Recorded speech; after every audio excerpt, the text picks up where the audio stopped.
በጌታችን በመድኃኒታችን በኢየሱስ ክርስቶስ ስም ሰላም በያላችሁበት ሁሉ ይሁንላችሁ እያልኩ መልካሙን ሁሉ እየተመኘሁ የክርስቶስ ቤተሰቦች እንደምን አላችሁ? እንደምን ሰነበታችሁ?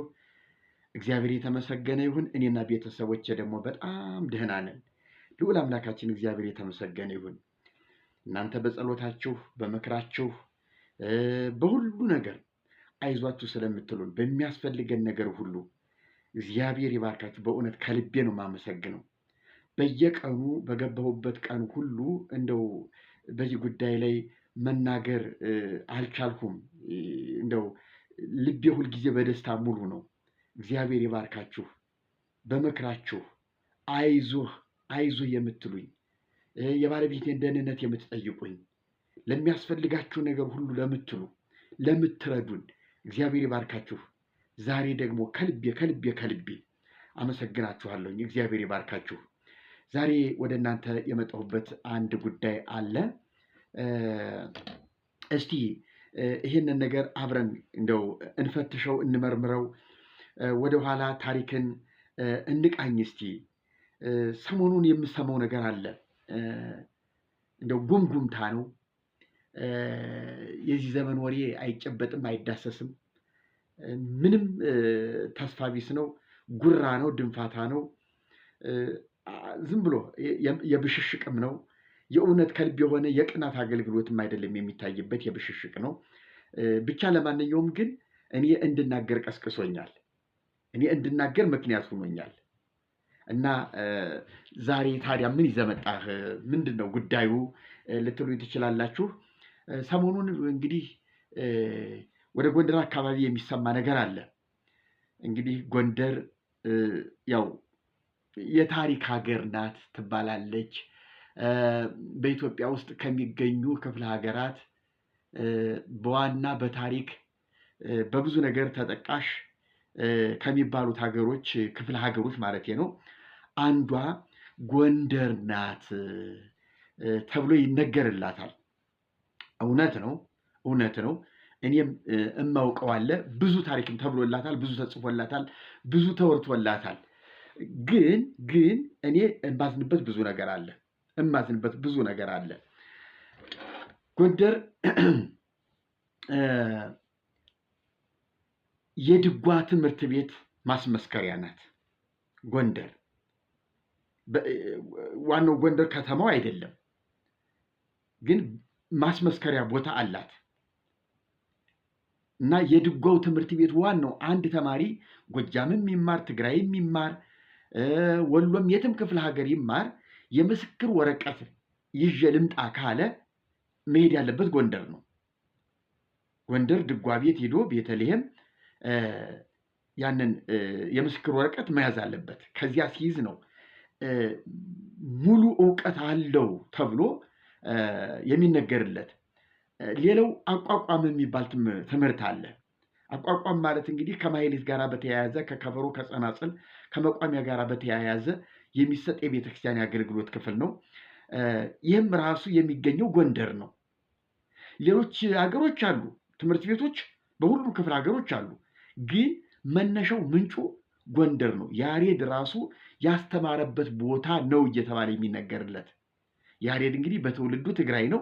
ግን አብዛኞቹ ጉባኤ ተክሎ ወንበር ዘርግቶ አስተማሪ የሚባልበት ክፍለ ሀገር ጎንደር ነው። እና የአቋቋም ትምህርት ቤት ራሱ የሚገኘው የምስክር ወረቀት የምንቀበልበት ጎንደር ነው። ከዚያ ቀጥሎ የዝማሬ መዋሲት ትምህርት ቤት ጎንደር ነው። ዋናው ማስመስከሪያው ነው የምነግራችሁ፣ ዋናው ማስመስከሪያው እንጂ ዝማሬ መዋሲት እኮ አዲስ አበባን በየደብሩ ይገኛል። መምህራን እኮ አሉ በየደብሩ። ግን ከየት መጡ ካላችሁ ጎንደር ነው።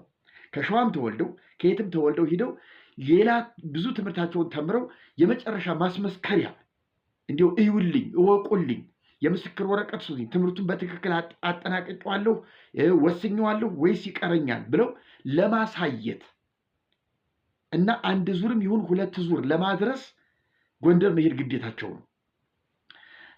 ሌላው የዝማሬ መዋሲት ነው። የዝማሬ የቅዳሴ ነው። የቅዳሴ ትምህርት ቤት እዚያው ጎንደር ነው፣ ደብረ አባይ። እንግዲህ ደብረ አባይ ማለት ተከዜ የሚባል ወንዝ አለ። የዋልድባን ክፍልና የትግራይን ክፍል የሚለይ ነው። አሁን ከደብረ አባይ ማለት ወደ ትግራይ ክልል የተከለለ ነው ማለት ነው እና ደብረ አባይ ራሱ እንደ የጎንደር ክልል ሆኖ ነው የሚታወቀው፣ የቅዳሴ ማስመስከሪያ ተብሎ የሚነገርለት። ከዚያ ቀጥሎ የመጻሕፍት ትርጓሜ ትምህርት ቤት ራሱ ዋናው ጎንደር ከተማ ነው፣ ባታ። የአቋቋም ትምህርት ቤቱ እዚያው ባታ ነው እና እነዚህ ሁሉ ትምህርት ቤቶች የሚገኙበት የሊቃውንት መፍለቂያ፣ የሊቃውንት መወለጃ ጎንደር የምትባል ሀገር ናት ጎንደር። እሺ፣ በሌላ በኩል ጎንደር ማን ናት? ጎንደር ወደ 200 ዓመት የሚጠጋ መናገሻ ሆና ቆይታለች። የሸዋ መንግስት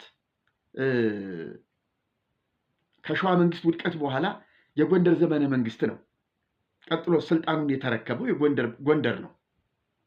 እስከ አፄ ቴዎድሮስ ሞት ጊዜ ድረስ አፄ ምኒልክ ወደ አዲስ አበባ መጥተው አንኮበር እስኪነግሱ ድረስ ጎንደር ነበር መናገሻው። እርግጥ ነው በመሃል ላይ ዘመነ መሳፍንት የሚባል የተፈጠረ የክፍፍል ጊዜ ነበረ።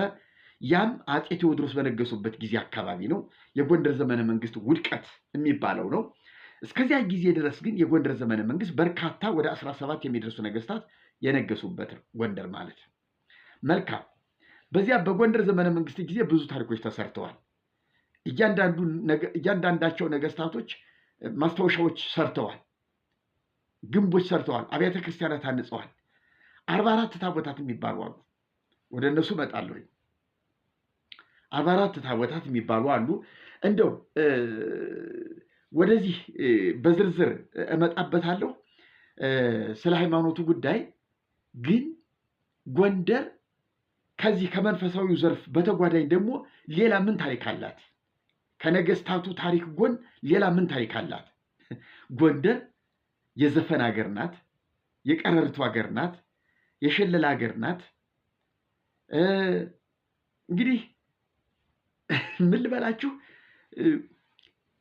ጎንደር ከተባለ አብዛኛው ዘፈን ነው የሚታየው።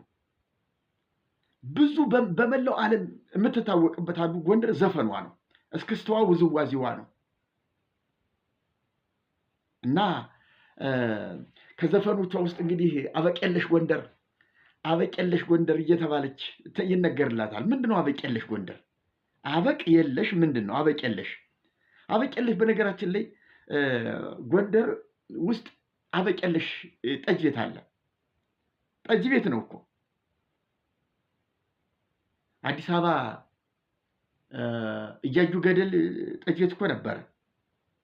እያዩ ገደል ጠጅ ቤት በትክክል የወጣለት ስም ቢኖር ያ ስም ነው። በቃ ጠጅ ቤት ስም ወጥቶለታል ከተባለ እያዩ ገደል ጠጅ ቤት።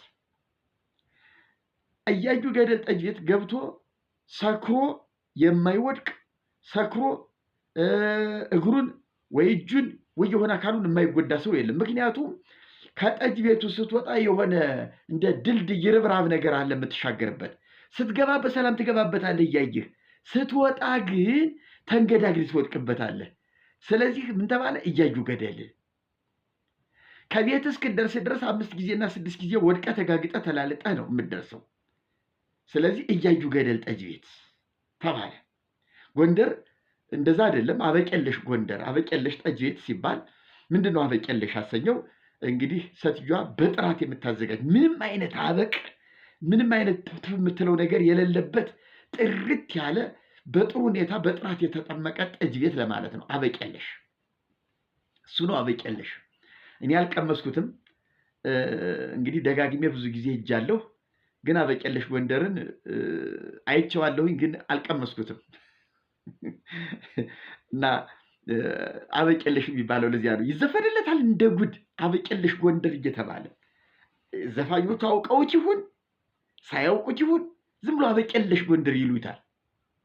እና ይሄን ያህል የተዘፈነለት የተሞገሰ ሀገር ነው ማለት ነው። የቴዎድሮስ ሀገር ይባላል። የቴዎድሮስ ሀገር ምን ቴዎድሮስ ብሎ ምን ያልዘፈነ ዘፋኝ አለ? ምን ስለ ቴዎድሮስ ማን ያልዘፈናል? ቴዎድሮስን ያላወደሰ ቴዎድሮስን ያላመሰገነ ማን አለ?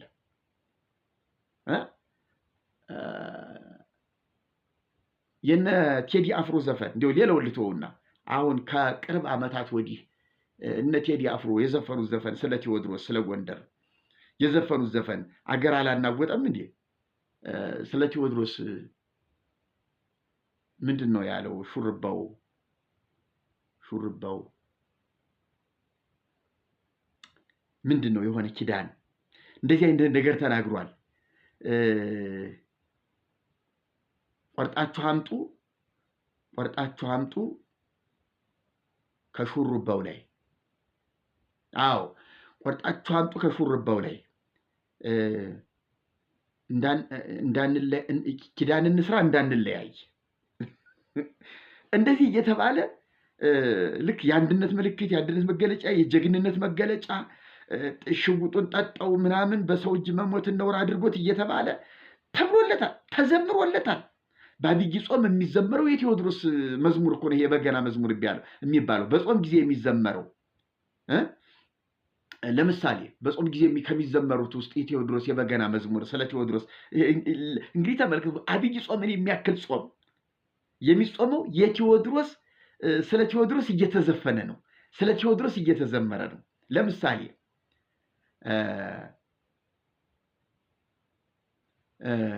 ገደልን እንዳይሉ ሙተው አገኟቸው፣ ማረክን እንዳይሉ ሰው የለ በእጃቸው፣ ምናሉ እንግሊዞች ገብተው ካገራቸው፣ ለወሬ አይመቹም ተንኮለኞች ናቸው፣ እኔ መዩ ቱርክ ባይ የምሸሽ ነኝ ወይ። አዎ እንግሊዞች መጡ፣ ከቴዎድሮስ ጋር ተዋጉ፣ አልማረኳቸውም፣ ሙተው ነው ያገኟቸው፣ አልገደሏቸውም።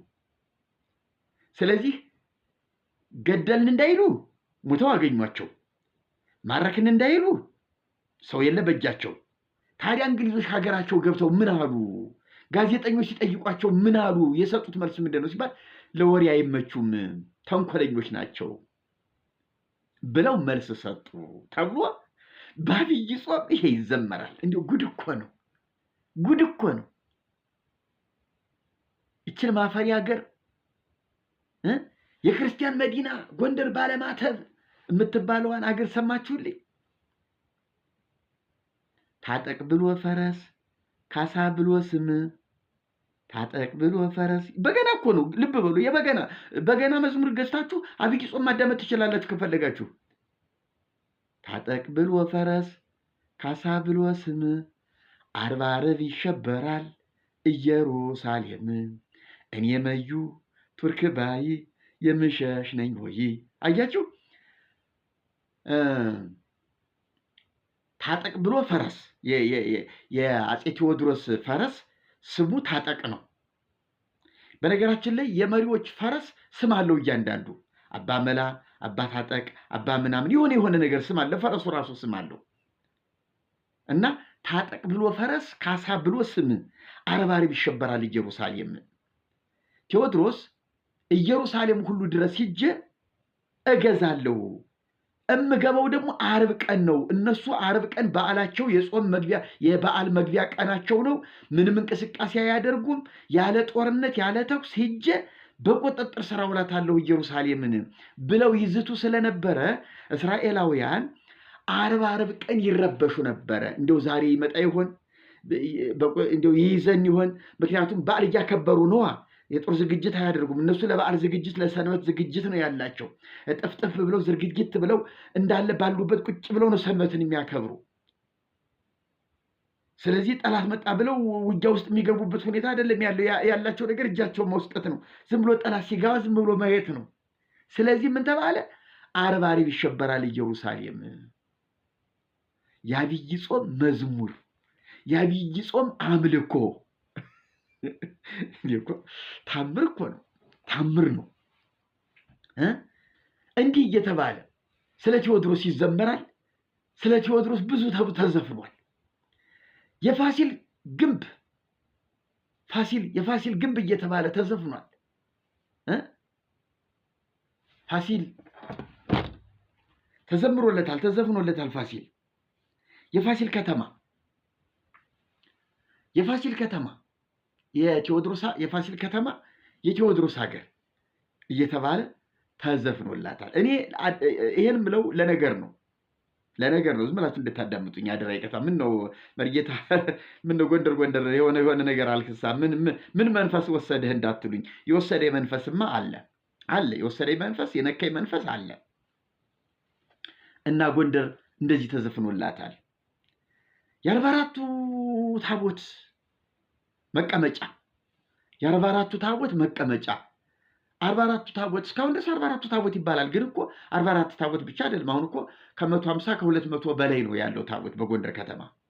ከ200 በላይ ታቦት ቤተክርስቲያን እኮ አለ። እንዲያው ድርቡን ሳንቆጥር በስላሴ ላይ በመድኃኔዓለም ላይ በባታ ላይ ድርቡን ሳንቆጥር እንዲያው ነጠለው ታቦት ብቻ ቤተክርስቲያኑ ቢቆጠር ከ200 በላይ ደርሷል።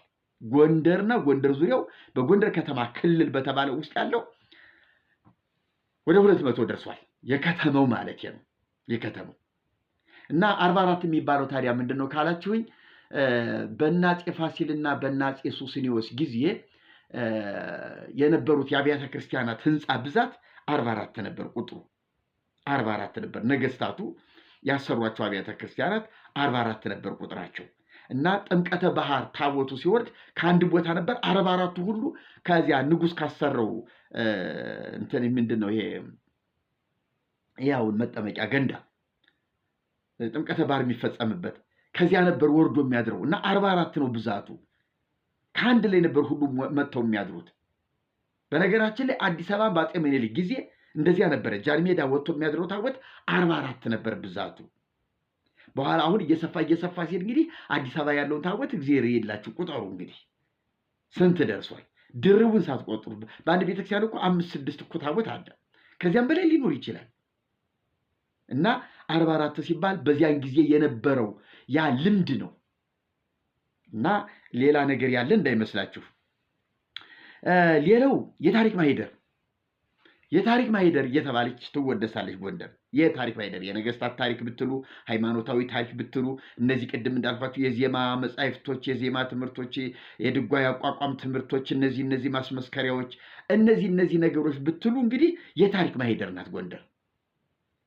ሰፊ ታሪክ አላት። የገዳማት በጣም የሚገርሙ ትልልቅ ገዳማት ያሉባት ጎንደር ናት። እንግዲህ ሌላው እንግዲህ የቆንጆዎች ሀገር ቆንጆ እውነት ከጎጃም ባትበልጥም ከትግራይም ባትበልጥ ከወሎም ባትበልጥ እንግዲህ ቁንጅና ለወሎ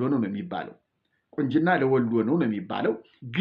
ግን ጎንደር የቆንጆዎች ሀገር እየተባለ ይዘፈንላታል። ሚዲያ ላይ የሚያወጧቸው ለስክስታ ለውዝዋዜ የሚያወጧቸው እየመራረጡ ሆን ብለው መስህብ ይሄን ፉክክር አይደለ። በአንድ በኩል የቆንጆዎች ሀገር ለማለት ዘፈኑን ለማድመቅ እየተባለ ውበት ለመሳብ ቆንጆዎችም ከያሉበት ከየጓደው እያወጡ እያለማመዱ ወደ ውዝዋዜ ያመጧቸዋል። እና እነሱ እየታዩ ጎንደር የቆንጆ ሀገር ናት ይባላል። ቆንጆ ያልሆነ ሞልቷል። በነገራችን ላይ ጎንደር ራሱ ጎንደር ከተማ ውስጥ ቆባስጥል የሚባል ሰፈር አለ። ቆባስጥል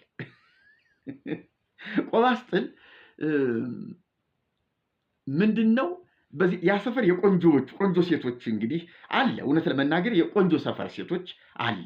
ቆንጆ እንደው በዚያ ብቅ ካላችሁ በጣም ቆንጆ ልጆች ያሉበት በብዛት የሚታዩበት ሰፈር ነው እና መነኩሴ በዚያ ሂዶ አንቆቦ አይመለስም ማለት ምን ማለት ነው? አፍርሶ ነው የሚመለሰው። አያስችለውም ማለት ነው። አያስችለውም። ስለዚህ ቆባስጥል ይባላል ስሙ። ሰፈሩ ቆባስጥል ነው። እንደዚህ አይነት ነገረኛ ቦታ ነው። ሌላው የጀግኖች መብቀያ ነው። እንደ አማራ ክልል እንደ ሌሎቹ እንደ ጎጃም፣ እንደ ሸዋ፣ እንደ ወሎ የጀግና መብቀያ ነው። አዎ ታሪክ አለ። ብዙዎች የሚመሰከሩለት ነው። ይሄን እኮ አንክድም። የምንክደው አይደለም። የማጣጣል የማንቋሸሽ ወይም ደግሞ የምጸት ንግግር አይደለም። እግዚአብሔር በሚያውቀው እነዚህ አሁን የምላቸው ነገሮች ሁሉ እውነት ናቸው። በስጋዊ እይታ በስጋዊ መነጽር ሲታዩ እውነት ናቸው። እኛ ከዚያ ጉዳያችን እዚያ ጋር ስላይደለ ነው እንደው እየሳቅን እየተዝናናን የምንነጋገርበት። ሌላው ግንብ በታሪክ ትግራይ ውስጥ ግንብ አለ፣ ሐውልት አለ። ሌሎች ቦታዎችም ግንቦች አሉ። ግን እንደ ጎንደር በግንብ ታሪክ በሰፊው የዘገበለት በሰፊው የመሰከረለት የለም። ምክንያቱም ሁሉም ነገስታት መናገሻ ግንብ ሰርተዋል የራሳቸው። የሚገርም 500 ዓመት ዕድሜ ያለው 400 ዓመት ዕድሜ ያለው አሁን ቅርብ ጊዜ እድሳት የተደረገለት ለዚያውም ውበቱን ሳይለቅ መጠነኛ ጥገና ነው እንጂ እንዳለ አሁን ሙሉ ኃላፊነቱን ከወሰደው ወንድም ጋር እኔ ተቋራጩ ጋር ማለት ነው ተገናኝቼ ነበር። አዲስ አበባ መጥቶ ፕሮግራምን እከታተላለሁ ወዳለሁ እግዚአብሔር ይባርክ ብሎ መጥቶ ከባለቤቱ ጋር ቢሮ ድረስ መጥቶ አነጋግሮኛል፣ አጫውቶኛል። ስሙን አልነግርም። የደንቢያ ማን ነው ስሙ? የደንቢያ የጎርጎራንም ሁሉ ልማት ፕሮጀክት የወሰደ እሱ ነው እና በጣም ትልቅ ባለሙያ ነው። ወጣት ነው። ተዋውቄዋለሁኝ እና በሰፊው አጫውቶኛል። የሚባለውን የሆነውን ሁሉ አጫውቶኛል። እና እንግዲህ ግንብ የተሰራባት ባለታሪክ የግንብ ባለቤት ጥንታዊ ቅርስ ያላት ጎንደር ናት ማለት ነው። እንግዲህ ጃንተከል ነው ሌላው። ጃንተከል ዋርካው በነገራችን ላይ ከአፄ ፋሲል ዘመነ መንግስት ጀምሮ እስካሁን ድረስ እንግዲህ በህይወት ያለ ዛፍ ነው። የሚገርም ዛፍ ነው። እንክብካቤ እየተደረገለት እስካሁን ድረስ የሚጎበኝ የሚዘፈንለት ግንቡ ትዝ ይለኛል። ጃንተከል ዋርካው እየተባለ የሚዘፈንለት ጃንተከል እኔ ስሩ ሻይ ቡና እየጠጣሁ አይቼ በቃ እንደዚህ እንዲያውም ምን አይነት የሐሰት ባሕታውያን ምን ብለው ይላሉ?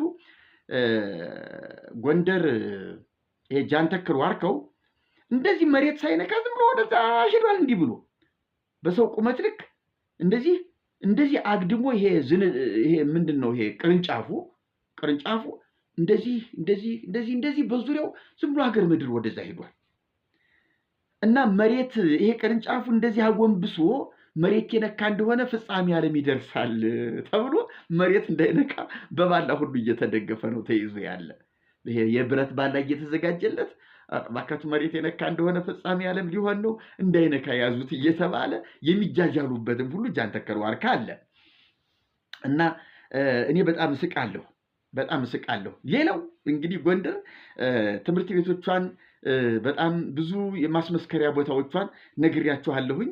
እነ የኔታ እዝራን በአሁኑ ዘመን አሁን በህይወት ያሉትን ማለት ነው የሞቱትን ሳልቆጥር ከሞቱት ጋር እኔ አሁን ጉዳይ የለኝም። በህይወት ያሉትን አሁን እዚያ እያገለገሉ ያሉትን እነ የኔታ እዝራ ሊቀ ሊቃውንት እዝራ የሚባሉ የአራቱ ጉባኤ መምህር የሚባሉ በየቲክቶክ አይታችኋቸዋል። ይሄ 50 ሜትር ሻሽ እንደዚህ ድግልልልል አድርገው ፎቶቸውን እዚህ ላይ ይኸው ላሳያችሁ። እኒህ ሰውዬ ሊቀ ሊቃውንት የኔታ እዝራ ይባላሉ። የአራቱ ጉባኤ መምህር ናቸው። በጣም ያስተምራሉ። ይገርመኛል። ሽንኩርቱ የማን ነው? የድንግል ማርያም። ቃሪያው የማን ነው? የድንግል ማርያም። ድንቹ የማን ነው? የድንግል ማርያም የሚሉ እንዲያው ማፈሪያ ትምህርት የሚያስተምሩ ከእድሜያቸው ጋራ ያልተመጣጠነ፣ ከእውቀታቸው ጋራ ያልተመጣጠነ፣ ከሻሻቸው ጋራ ያልተመጣጠነ፣ እንዲሁ ከጎንደር ጋራ ያልተመጣጠነ፣ በቃ ከጎንደር ጋራ ያልተመጣጠነ። ጎንደር እንደ ስሟ እንደ ታሪኳ እንደሚወራላት እንደሚነገርላት ያልሆነ እንቶ ፈንቶ ማፈሪያ አንገት የሚያስደፋ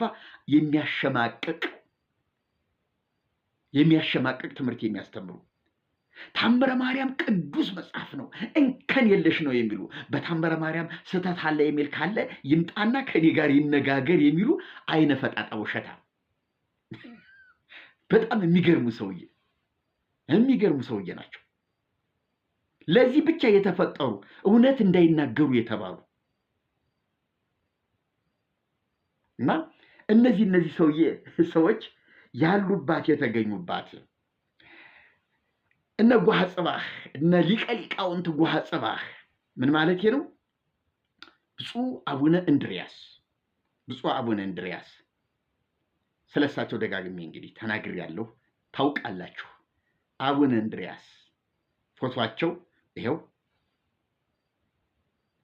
አቡነ እንድርያስ እኒህ ናቸው። ገመነኛው ባለ ታሪኩ ታቦትን ውድቅ ያደረጉ ጀግና፣ እንዳልነበረ ያደረጉ ጀግና፣ ርክስክስ ያደረጉ ለሙስሊም ጠንቋይ ያከፋፈሉ ጀግና። በእውነት ታቦት ማለት ይህ ነው ብለው አይናቸውን አፍጥጠው አደባባይ ላይ የወጡ ጀግና ጀግና። አዳሜ በመጎናጸፊያ በወርቅ ብትሉት በሐር ብትሉት መጎናጸፊያ አሽሞንሙኖ ይዞ ስገዱለት እልል በሉ እያለ ስንት ክብር የሚሰጠውን እሳቸው እያወጡ 15ቱን ጽላት ለሙስሊም ጠንቋይ ያከፋፈሉ ጀግና ደፋር ናቸው። ይህንን ስላሳዩ እናመሰግናለን። በቃ ህዝቡ ለካ ታቦት ማለት እንዲህ ነው፣ በጳጳስ እንዲህ የተዋረደ ነው፣ በቃ የሱ ነገር እንዲህ ያደረጉ ጀግና። እንደዚህ አድርጌ ላመስግናቸው፣ እንዲህ አድርጌ ላመስግናቸው። እነዚህ ሰዎች የተወለዱበት ነው ጎንደር። ጎንደር እኔም ተወልጃለሁ፣ እኔም ጎንደር ተወልጃለሁ። እንግዲህ እስቲ አስተያየት ስጡ። ለማንኛውም አስተያየት ስጡ። ታዲያ ምን ተፈጠረ ነው እኮ ዋናው ነገር። ይሄ ሁሉ ተረካ ወራ ምን ተፈጠረ ታዲያ ምን ይጠበስ ነው? ሰሞኑ ምን እየተወራ ነበረ? ሰሞኑ ስላችሁ እንግዲህ አሁን ይህንን ፕሮግራም ከዶክተር መስከረም 2ኛ ፕሮግራም ቀጥሎ አሁን 3ኛውን እንግዲህ ትንሽ ወደዛ ገፋ ላደርገው ነው። ተዘጋጅቶ ተቀምጧል። ቀጥታ የሚለቀቅ ነው። ግን እስቲ ትኩሱን ይሄንን ደግሞ ልጋብዛችሁ ብዬ ነው። እና ምንድን ነው ከሰሞኑ የሰማኸው? ምንድን ነው? ጎንደር ኢየሱስ ገባ፣ ኢየሱስ ተሰበከ፣ ምን ተባለ? ጴንጤዎቹ እንደው ዘለሉ ደነፉ። ልክ እንደ አዲስ ነገር አደረጉት። አይደፈሬው እንደተደፈረ፣ በቃ አይነቸው እንደተነካ ተደርጎ እኔ እውነትን የምገራችሁ እኔ አንዳንዴ እንደ ቅሌትም አድርጌ ነው ያየሁት። ከስንት ዓመት በፊት ጀምሮ ፕሮቴስታንቶቹ አሉ አይደል? እያመለኩ እየዘመሩ አሉ አይደል እንዴ?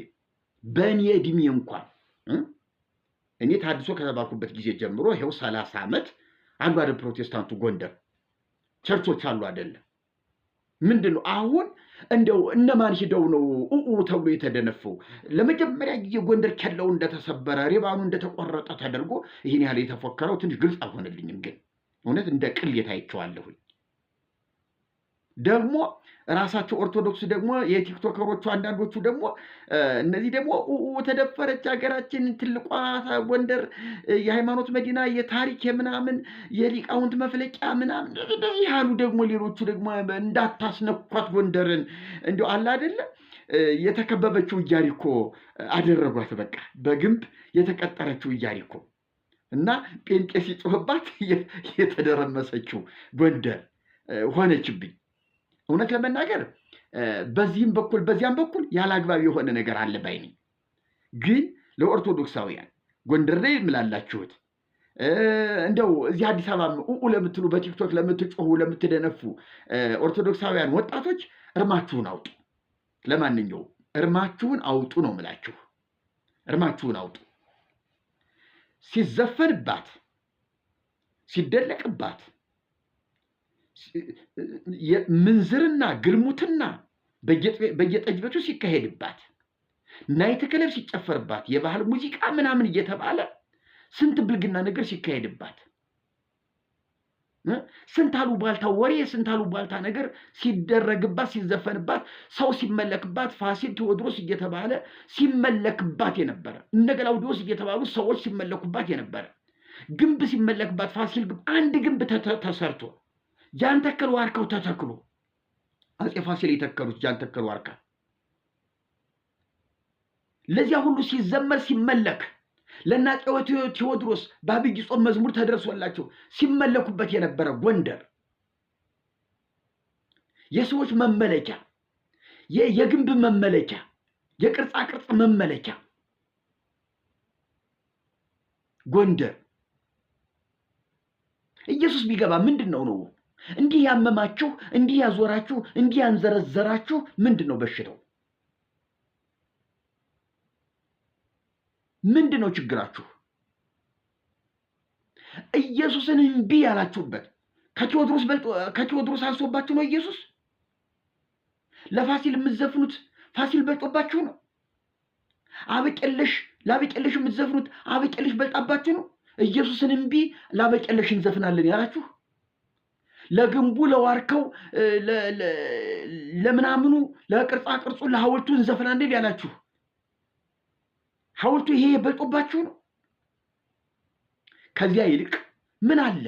የሊቃውንት ሀገር ናት፣ የምሁራን ሀገር ናት፣ እንደው ቅድስት ሀገር ናት ካላችሁ ምን አለ? ኢየሱስን ከፍ አድርጋችሁ ከሁሉ አብልጣችሁ ኢየሱስን ብትሰብኩት ምን አለ? ጴንጤ አይግባብን ካላችሁ እኮ ትልቁ መፍትሄው ኢየሱስን እናንተ ይዛችሁ መገኘት እኮ ነው። መድኃኒት ከሚመረትበት ፋብሪካ ሌላ መድኃኒት እኮ ፋብሪካ አይቋቋምም። ምክንያቱም ኪሳራ ነው ወይም ብክነት ነው፣ ከንቱ ድካም ነው። አስተማማኝ መድኃኒት ህዝብ የሚፈልገው ለህዝብ እጅግ ጠቃሚ የሆነ እጅግ ምርጥ የሆነ መድኃኒት እዚያ ላይ ካለ እኮ መድኃኒት ፋብሪካ በሌለበት ተሂዶ ሌላ መድኃኒት ቤት ይሰራል ይፈበረካል እንጂ መድኃኒት ቤት በመድኃኒት ቤት ላይ እዚህ ምድር ቤት ግራውንዱ ላይ መድኃኒት ቤት አለ። እንደገና ከፎቅ ላይ ደግሞ መድኃኒት ቤት አይመረትም። ምን ሊሰራ? በኢየሱስ ላይ ኢየሱስ አይመረትም። በኢየሱስ ላይ ኢየሱስ አይሰበክም። እናንተ እውነተኛውን ኢየሱስን ይዛችሁ ብትገኙ ሌላ ኢየሱስ አያስፈልግም። ወይም ደግሞ ይሄን ኢየሱስ ወቁ ተብሎ ያዙ ተቀበሉ ተብሎ አይመጣባችሁም። ጎንደር ኢየሱስን ያመነች ኢየሱስን የምትሰብክ ኢየሱስ ጌታዋ መድኃኒቷ የሆነላት ናት፣ ሂደን ከሷ ጋር አብረን እንዘምር ይባላል እንጂ ኢየሱስን እንስበክላት አይባልም። ኢየሱስን ለሚያውቅ ኢየሱስን መድኃኒቱ ላደረገ ኢየሱስ አይሰበክለትም። ኢየሱስን ለማያውቅ ለግንብ ለሚዘፍን፣ ለዋርካ ለሚዘፍን፣ ለሰው ለሚዘፍን፣ ለወንዝ ለሚዘፍን ለእንዲህ አይነት ነው ኢየሱስ የሚያስፈልገው። ስለዚህ ለእናንተ ለጎንደሬዎች ኢየሱስ ያስፈልጋችኋል። ለአቋቋም መምህራን ኢየሱስ ያስፈልጋችኋል። ለድጓ መምህራን ኢየሱስ ያስፈልጋችኋል። ኢየሱስን አታውቁትም። አቋቋማችሁ ለፍጡር ነው እንዳለ እናውቀዋለን። ከ1 እስከ 30 365ቱ ቀን በሙሉ ለእያንዳንዱ ቀን አቋቋም ይሄ ማህሌት አዘጋጅታችሁ ፍጡር ነው የምታመልኩት። እናውቃችኋለን። ፍጡር ነው የምታመልኩ። ጸናጽላችሁ፣ መቋሚያችሁ፣ ከበሯችሁ ለፍጡር የተዘጋጀ ነው፣ ለመላእክት የተዘጋጀ ነው። ኢየሱስ ሲነሳ ምን ነው አመማችሁ? ለምን ትላላችሁ? ኢየሱስ ለምን በሽታችሁ ሆነ? እናንተ ሰዎች ወይ የዛር መንፈስ አለባችሁ ወይ የጥንቆላ መንፈስ የተዋረሳችሁ አለ። በነገራችን ላይ ኢየሱስ የሚጠላበት በኦርቶዶክስ ቤተክርስቲያን 2 ምክንያቶች አሉ። በተለይ ጎንደር ላይ አሁን ረብሻ፣ ሁከት፣ እንደዚህ ብጥብጥ እንዲነሳ ኢየሱስ እንዳይገባ የሚሉ ሰዎች 2 ቡድኖች ናቸው። አንደኛ ገንቦ ባራኪ ጠጤ ቄሶች ናቸው። ማህሌት ይቆማሉ፣ ይቀድሳሉ፣ እየዞሩ ገንቦ እየባረኩ የመበለቶችን ቤት የሚያደርቁ የሚበሉ የሚጠጡ ሆዳሞች ናቸው። ምክንያቱም ኢየሱስ ከገባ መዳን በኢየሱስ ከሆነ በዝክር መዳን፣ በምናምን መዳን፣ በማበላት በማጠጣት መዳን የሚባለው ይቀራል። ስለዚህ እያንዳንዷ ቄስ ቀበቷን ጠበቅ እያደረገች አሁን የጎንደር ደብተራ የጎንደር ቄስ ሆዱን ያጠባል። ኢየሱስ ከገባ ሳይወድ በግድ በቃ መተዳደሪያው በግማሽ ይቀንስበታል። መተዳደሪያው ነው። እንዲህ አይነት ዕዳ ይመጣበታል። ስለዚህ ይሄ እንዳይሆን ኢየሱስን እምቢ፣ ማርያምን እሺ፣ በቃ ይሄ ነው። በዚያ ላይ ደግሞ ጥንቆላ አለ። ህዝቡን የገበያም የምንም የመስተፋቅርም የቅዜትም የቅጥቃጤም እያሉ ያሰሩለት መዓት አለ። አሁን የጎንደር ሰው እኮ ከትልቁ እስከ ትንሹ ድረስ በአንገቱ ጽፈት ቆዳ እቺ ምንድናት የምትባል ስሟም ጠፈኝ። አሁንስ እቺ ጥፈት አስሯል እኮ እያንዳንዱ በቆዳ የተሰፋች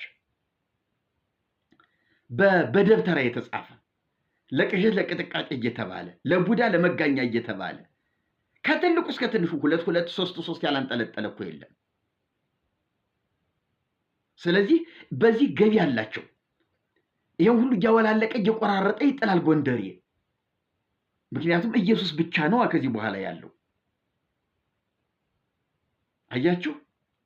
ስለዚህ ደብተራ የሞት ሽረት ኢየሱስ ጎንደር ኬላ እንዳይገባ ይሟሟታታል፣ አመጽ ያስነሳል። እንዴ ሲቃወሙ የምናያቸውን ሰዎች ጎንደር ሀገራችን እንዳትረክስብን ይላል። እሱ እኮ የዛር መንፈስ ያለበት ነው የሚመስል። ይሄ እኮ ተወዛዋዥ እስክስታ መች እኮ ወንበዴ እኮ ነው። ኢየሱስ እንዳይገባ ጎበዝ ተነሳ ተንቀሳቀስ ይላል። አሁን እውነት ለመናገር አሁን ይሄ ሰውዬ አሁን እንዲያው በዛር መንፈስ ካልሆነ በስተቀር እንዲያው በሃይማኖት ነው እውነት እንዲያው ባህላዊ በባህል ሃይማኖት ቢሆን ነው ወይ? ይሄ እኮ ሌጊዮን የሰፈሩበት አይነት ሰው እኮ ነው። በጣም የሚያሳፍር እና እንዲህ አይነት ሰዎችንማ ጥሰን ጠርምሰን መንፈሱ እንደ ሌጊዮን ከወጣላቸው እሰየው፣ ካልወጣላቸው ግን በመቃብር ቤት ያኖራቸዋል። ግን ጎንደር ነጻ ትወጣለች፣ ግድ ነው። ስለዚህ ቄስ ደብተራ መርጌታ እርምህን አውጣ፣ ሱሪህን አስጠብብ። ከዚህ በኋላ የምትበለው እየቀነሰ ይሄድብሃል። ደግሞ እዛ አይበቃሃል። ሌላው ደግሞ ኢየሱስ እንዳይገባ እንሞታታለን ብለው እንደዚህ መስዋዕትነት እንከፍላለን የሚሉት ዘፋኞችና ተወዛዋዦች ናቸው። ራያ፣ ወልቃይት፣ ደንቢያ፣ መተማ ምናምን ደብረታቦር፣ ጋይንት፣ እስቴ እያሉ የሚዘፍኑ አሉ አይደለ? እነዚህ ሰዎች በየጠጅ ቤቱና በየናይት ክለቡ አቋቁመው የገቢ ምንጫቸውን እያደለቡ እያወፈሩ ያሉ ዘፋኞች ናቸው። ኢየሱስ ሲገባ ይህ ሁሉ ይዘጋል። ጎንደር የዝማሬ ከተማ ትሆናለች። ኢየሱስ ብቻ የሚዘመርባት፣ ኢየሱስ ብቻ የሚመለክባት፣ ኢየሱስ ብቻ የሚሰበክባት ትሆናለች።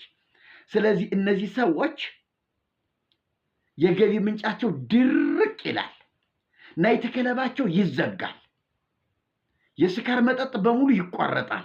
አበቀለሽ ጎንደር ጠጅ ቤት ወደ ለስላሳ፣ ወደ ሚሪንዳ፣ ወደ ሻይ ቤት፣ ወደ ካፌ ምናምን ትቀየራለች።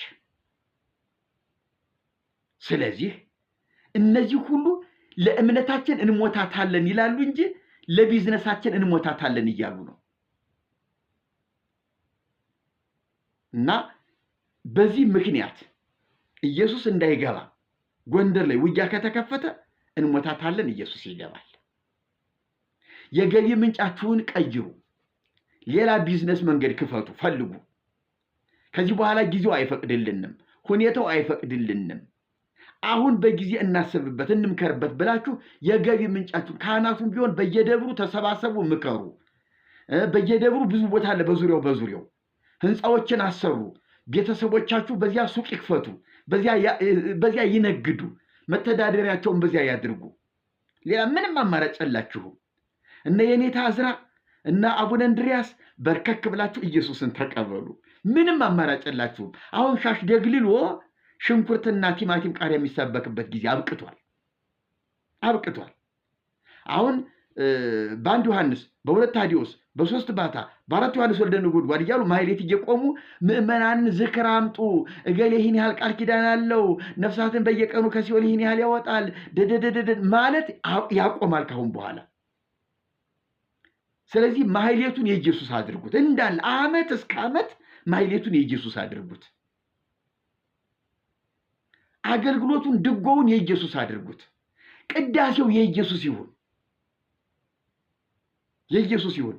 ዛሬ ሚካኤል ነው ገሌን እንቀድስ፣ ዛሬ አቡዬ ናቸው እንትናን እንቀድስ፣ ዛሬ ገሌ ነው ገሌን እንቀድስ የሚባል ቅዳሴ ለፍጡር መሆን የለበትም፣ ለኢየሱስ ነው ቅዳሴ።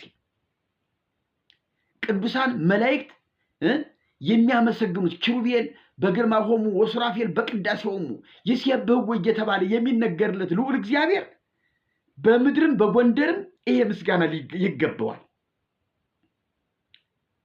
ስለዚህ ካሁን በኋላ ነገሮቹ እነዚህ ስጋዊ እንደው አሁን ደግነቱ እስካሁን ድረስ ጎንደር ይሄ የባህር ማዶ ዳንስና ጭፈራ አይነት ብዙ ልምምድ አይታይበትም። የባህል ልብስ የለበሱ ነጫጭ ልብስ የለበሱ መስቀል ያለበት ይሄ አልባሳት አለ አይደለ? የባህል ልብስ ያንን አድርገው ነው አሁን እንግዲህ ሃይማኖተኛ ሆነው የሚዘፍኑት። ጎንደር በማተቡ እያሉ ሸዋ በጥበቡ ጎንደር በማተቡ እያሉ የሚዘፍኑት። አሁን እንደሱ አይደለም ነገሩ። ማተቡም ይበጠሳል። ምንም አይጠቅምም፣ ምንም አይጠቅምም። ኢየሱስን ነው የምናስረው በአንገታችን፣ በልባችን፣ የጀሯችን ጌጥ፣ የሁለንተናችን ጌጥ፣ የአንገታችን ጌጥ፣ የልባችን ሁሉ ውበትና ክብር ኢየሱስ ነው። ስለዚህ ብልጽግናችንም ቢሆን በኢየሱስ የተመሰረተ መሆን አለበት እንጂ ዝም ብሎ እውነት ለመንገራችሁ አጋንንትን እየሳቡና አጋንንትን እየተዋረሱ ብልጽግና የለም። ኪሳራ ነው። በምድራዊ ህይወትም በሰማያዊ ህይወትም ኪሳራ። ዲያብሎስን ተዛምዶ ያተረፍነው ምንም ነገር የለም። ስለዚህ ህዝቡንም አትጉዱት። ከዚህ በኋላ ግን ህዝብ እያመለጠ ነውና እናንተም አምልጡ፣ ምከሩ። ስለዚህ ብልጥ ሁኑ። እንዲያው ካሁን በኋላ ሲስተሙን ቀይሩት፣ ቅኝቱን ቀይሩት። ይህን ነው የምመክራችሁ። ጎንደር ሀገሬ እንግዲህ ተባረኪ። ኢየሱስ ክርስቶስን ጴንጤዎቹ ምናልባት ረበሿችሁ አይደለ? ኢየሱስ እያሉ እናንተ አቡዬ ተክልዬ ባታ የምትሉትን እነሱ ኢየሱስ እያሉ ረበሿችሁ አይደለ? ግድ የላችሁም። ከነሱ የበለጠ ኢየሱስ እያላችሁ በሚያምረው ጸናጽላችሁ፣ በሚያምረው ከበሯችሁ፣ በሚያምረው ጥንግ ድርባችሁ፣ በሚያምረው የዜማ ቅላጻችሁ ኢየሱስን አሳምሩት፣ አድምቁት፣ አስውቡት። በቃ ሌላ ምንም አማራጭ የላችሁም። መፍትሄው የብቻ ነው። ስለዚህ ድጓችሁን ማረም ጀምሩ። ዝማሬ መዋሲታችሁን ማረም ጀምሩ። ዚቃችሁን ማረም ጀምሩ። ቅዳሴያችሁን ማረም ጀምሩ። ፈትሹ። ካሁን በኋላ የዜማ መጻሕፍቶቻችሁን ፈትሹ። ከዚህ በኋላ ባለበት በዚያ ሁኔታ የሚቀጥል አይደለም። አሁን እኮ እያንዳንዱ ሰንበት ተማሪ፣ እያንዳንዱ ነጋዴ፣ እያንዳንዱ የሚያስቀድስ ምዕመን እኮ ይህ ቄስ ምንድን ነው እየዘባረቀ ያለው የሚል እኮ መርማሪ፣ ተመራማሪ፣ መጽሐፍ ቅዱስ ያነበበ አካል እኮ ነው ያለው። ዝም ብሎ የሚያዳምጥና አሜን የሚል አይደለም። ሰግር ለኪ ወወድሰኪ በከመ ወደስኪ ዮሐንስ አፈወርቅ በድርሳኑ ዘይብል የሚለው የፍጡር ምስጋና፣ የፍጡር አምልኮ ከዚህ በኋላ በምዕመኑ ዘንድ ተቀባይነት የለውም። እሰግር ለከ ወወድሰከ በከመ ወደሱከ መላእክት በሰማያት መላእክት ያመሰገኑ ኢየሱስ እሰግድልሃለሁ እያላችሁ ኢየሱስ ብቻ። አሁን መቅድመ ተአምር የለም፣ መቅድመ ተአምረ ማርያም የለም። የእሑድን ብትሉት የዘወትርን ብትሉት ለኢየሱስ ብቻ። የዘወትር መቅድም ለኢየሱስ፣ የእሑድ መቅድም ለኢየሱስ። በቃ ቀኑ ሁሉ የኢየሱስ። በዚህ ቀን ማርያም፣ በዚህ ቀን የተወለደችበት፣ በዚህ ቀን የተጸነሰችበት፣ በዚህ ቀን ቤተ መቅደስ የገባችበት፣ በዚህ ቀን እንትን የገባችበት፣ በዚህ ቀን እንደዚያ የሆነችበት አይደለም። ዝም ብሎ ቀኑ ሁሉ ዝም ብሎ ኢየሱስ በቃ። ከዚህ በኋላ ጎንደር መገለጫዋ፣ መለያዋ፣ መታወቂያዋ ግንቡ አይደለም፣ አበቀለሽ አይደለም። ከዚህ በኋላ ፋሲልም ቴዎድሮስም አይደለም። ከዚህ በኋላ ጎንደር መለያዋ፣ መታወቂያዋ በትልቁ ከፍ አድርጋ የምታውለበለበው ወዚያ ተራራው ላይ ማንዳሸን ተራራ ነው ማን ነው የሚባል እዚያ ከፍታ ቦታው አይቼዋለሁ፣ ላይ ወጥቼ አይቼዋለሁ። ከዚያ ላይ ኢየሱስ ከፍ ብሎ ይውለብለብ፣ ስሙ በትልቁ ይጻፍ። በቃ አማራጭ የለም፣ እሱ ብቻ ነው። ተገዳችሁ እኮ አይደለም፣ እውነት ለመናገር ወዳችሁ አድርጉት። እምቢ ካላችሁ ግን ተገዳችሁም ይሆናል፣ ተገዳችሁም ይደረጋል። ምንም አማራጭ የለም፣ ይሆናል።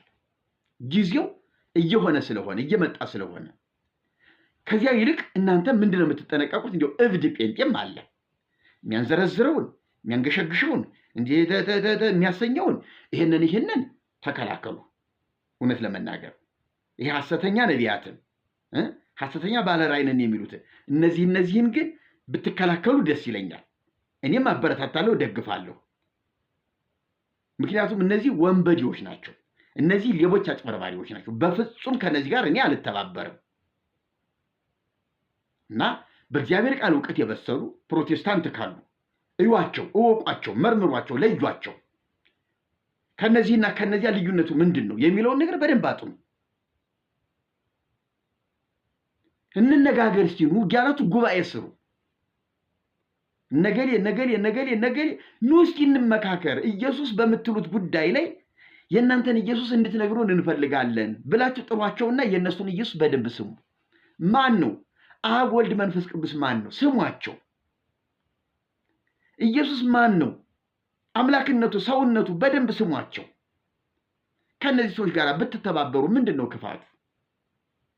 በትክክል ከገለጡት በትክክል ከሰበኩት ምንድነው የነሱስ ጥፋቱ? እስከ መቼ ድረስ በጥላቻ ግድግዳ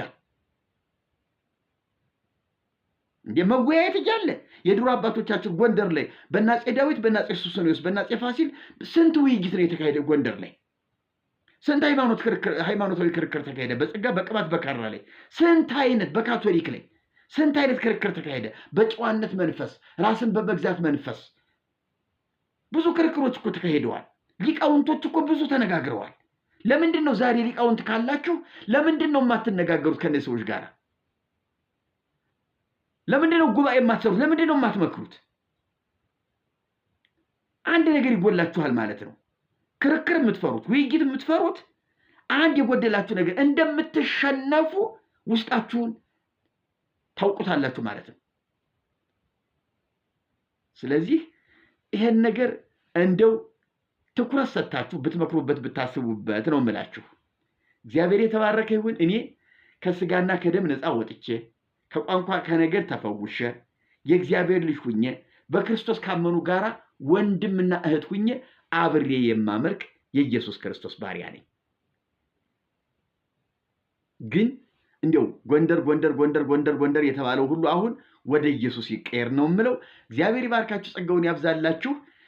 ይሄ እንግዲህ እንደ ሰበር መልእክት ነው የገባው።